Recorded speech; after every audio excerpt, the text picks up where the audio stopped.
आत्म सुझाव क्या होती है, इनका प्रयोग किस प्रकार किया जाता है और ये हमारे जीवन के विकास में किस प्रकार सहायक हो सकते हैं? आज प्रातःकाल मैंने इस विषय में काफ़ी विस्तार से चर्चा की। आत्म सुझाव आज के समय में ऑटो सजेशन के नाम से जाना जाता है। ऑटो सजेशन का मतलब है स्वयं के द्वारा स्वयं को कुछ दिशा निर्देश देना। ऐसे किसी जो भी हम होना चाहते हैं, जो हम पाना चाहते हैं, उससे संबद्ध कुछ सूत्र वाक्यों को बनाकर अपनी मातृभाषा में बार बार दोहराएं। उसका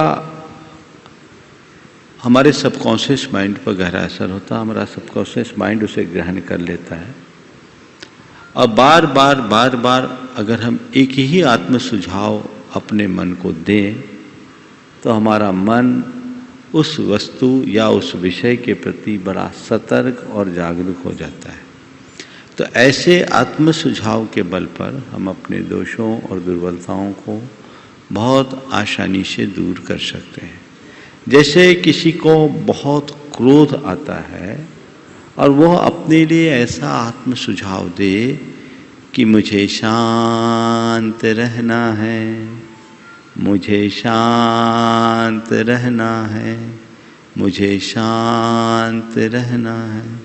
कोई व्यक्ति बड़ा अधीर हो तो वो आत्म सुझाव दे सकता है, मुझे धीरज रखना है, मुझे धीरज रखना है, मुझे धीरज रखना है, मुझे धीरज रखना है। कोई व्यक्ति ऐसे हैं जिनके मन में बड़ा असंतोष होता, वो ये आत्म सुझाव अपने लिए दे, मुझे संतुष्ट रहना है, मुझे संतुष्ट रहना है, मुझे संतुष्ट रहना है। किसी व्यक्ति में बड़ी अस्थिरता हो, वो कहे मुझे स्थिर रहना है, मुझे स्थिर रहना है, मुझे स्थिर रहना है। कोई बहुत तीखा बोलता है, वो बोले मुझे मीठा बोलना है, मुझे मीठा बोलना है। या एक कम बोलो, धीमा बोलो, मीठा बोलो।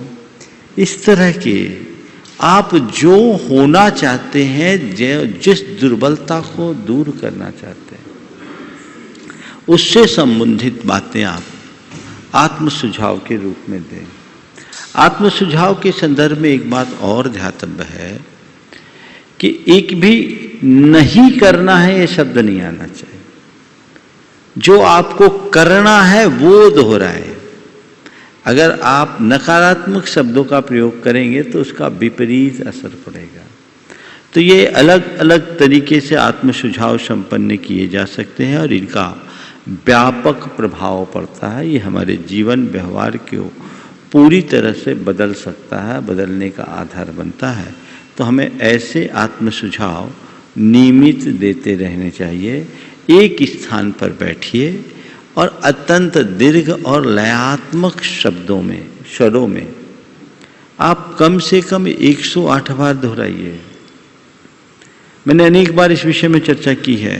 आप अपने रिंगटोन में बना लीजिए, अपने दरवाजे पे लिख लीजिए, अपनी गाड़ी में लिख लीजिए, अपने टेबल पर लिख कर रख लीजिए, अपने कमरे में लगा लीजिए। जहां आपकी दृष्टि हो बस वो दिखना चाहिए। तो यह आपको अंदर से जागरूक बनाएगा और आप उस दुर्बलता से बड़ी आसानी से मुक्त हो सकेंगे। आप प्रयास कीजिए, निश्चित परिणाम